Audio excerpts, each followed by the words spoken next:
This is where DUPR makes their jobs easier and more possible. We have spawned so much pickleball in Mexico, and it's just at this point where it's starting to take off.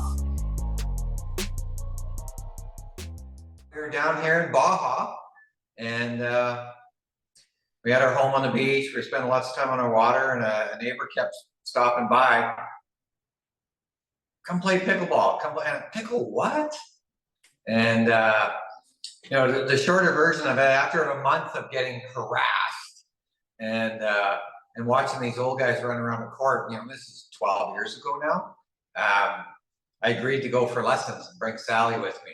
So Sally and I didn't even own running shoes, and I personally learned pickleball holding a paddle in my right hand, flip flops, and reciprocal in the other.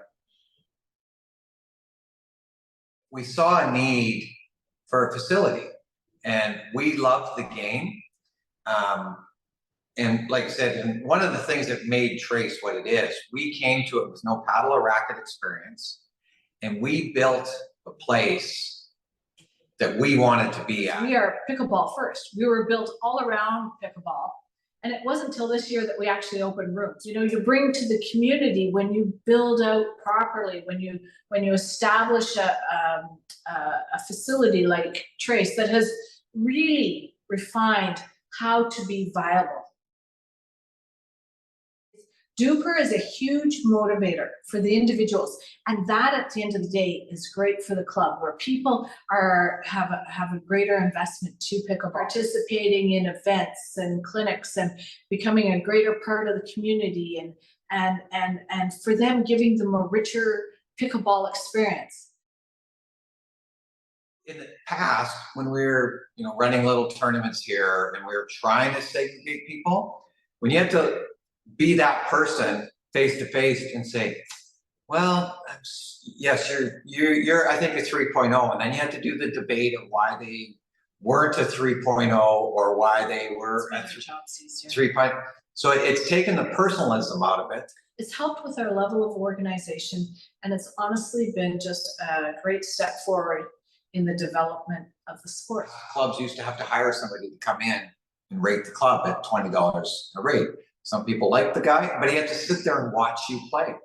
Take them. Well, now DUPR doesn't. All DUPR needs to know the scores at the end of the game and who you were playing against.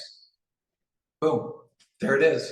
So being a resort, you know, we've got our localities, our locals, our expats that live here. We get a lot of tourism.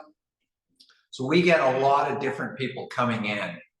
The biggest thing DUPR has given us, and I think our court staff and that, is we're starting to see a reliability on where you fit in. It gives us really a base to give people good quality play for our round, especially our round robins and ladders and leagues. And it just adds greater depth to the quality of their pickleball experience. So we're finding it's just like it's a fantastic thing for pickleball players and fantastic for clubs. First international junior tournament, and at the time it was the largest junior tournament that had ever been held. We held it here at Trace Palapas. What year was it? 2018.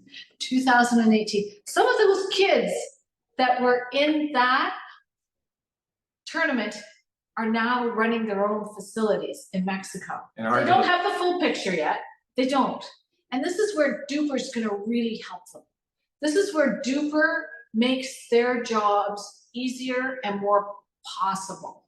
It gives them a solid foundation. It gives them, you know, something that's reliable. We've had 500,000 people, 500,000 paid entries through the gates.